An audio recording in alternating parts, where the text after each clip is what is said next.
I mean, physically speaking, this is probably one of the coolest lights I've ever seen.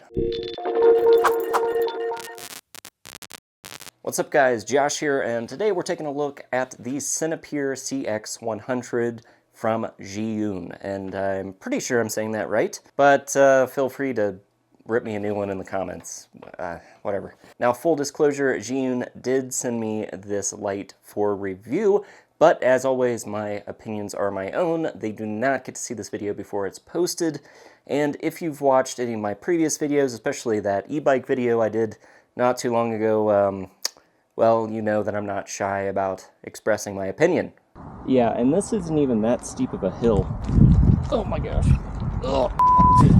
Link in the description. All right, so let's talk specs. The CX100 packs a punch with 100 watts of power in a compact form factor. They call it a pocket light, so I guess if you still have those cargo pants from like 20 years ago, they would fit in those. I don't know. I guess it's a little bit like the more recent Blackmagic Pocket cinema cameras that also do not fit in a pocket. Not really for pockets. Anyway, what makes it so cool is this somewhat transparent plastic shell, the radiator and fan, and boy, does this thing need that fan. This thing gets pretty dang toasty, and that's one reason why it has this nice little safety feature so you don't set your camera bag on fire. Right here's the old power button. You do 2 quick presses and a 2-second hold to power it on.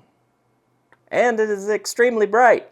It's not aimed right at my face, but that was really bright. Then to change your color temperature and intensity, you use these nice little knobbies on the side. So how do you power this thing? Well, if we take a look at the bottom, we have the option for a DC 24-volt 2-pin or USB-C. Of course, there is the gigantic battery on the side here that powers this thing for a good long while, but I will say, you know, this is non-removable, so if you plan on traveling on a plane with this, just check your airline's restrictions for batteries, because most of them, all of them, do have restrictions on what an individual cell can be, but also how many batteries altogether, how many watt hours you can take with you on a plane. Now, if you want to use a 24-volt 2-pin, you do have to buy the power adapter separately, unfortunately.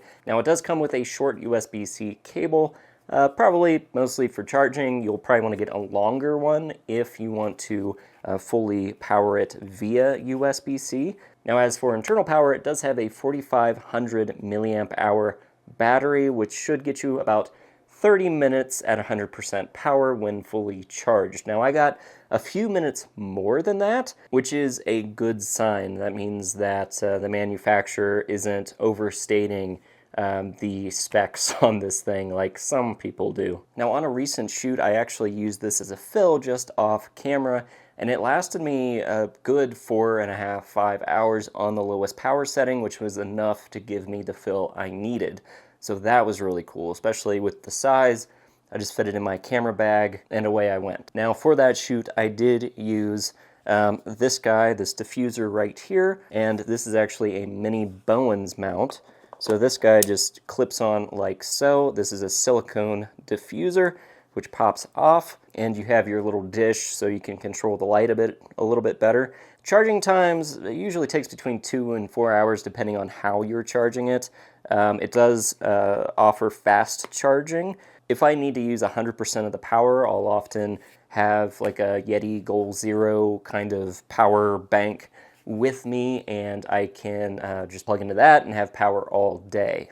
Color temperature for this bad boy is between 2700 and 6500 K, an advertised CRI of 95, and a TLCI of 97, which means this has pretty dang accurate colors for something at about $200. What's also impressive is just how bright this thing gets. We're talking 3,840 lux at 1 meter using that reflector. As for mounting options, you do have 2 quarter 20 threads on the bottom, and on all 4 corners you have these little strap loops. So who is this for? Well, personally, I think it's great for everyone just to have something like this in their kit, alongside some tube lights. Those kinds of auxiliary lights are things that are just really handy to have when you're trying to punch up a lighting scenario. It's also great for short films, indie films, where you have a very small crew and you need something light and quick to set up if you need to throw some more light on something. The battery placement is great because if you have a crew member that just wants to hold the light for a quick shot, it's a great grip. And if you start running out of juice, it has the connection options. You can just pop a battery bank onto it, shove that in your pocket, and away you go. So far, I've used it as an edge light in the studio and a fill when I am out in the field on location and I just need to bring up some shadows. I'll stick this in the corner, maybe point it at a wall even, just to get a little bounce. And if you had like 2 more of these, I can definitely see this being a nice little mini interview kit. With as high as ISOs go these days, and as bright as this is, I don't think you would have any trouble even if you put a softbox onto this bad boy. Like I said at the beginning, if I had any problems with this, I would let you know. The only issue I have with this is the non-removable battery.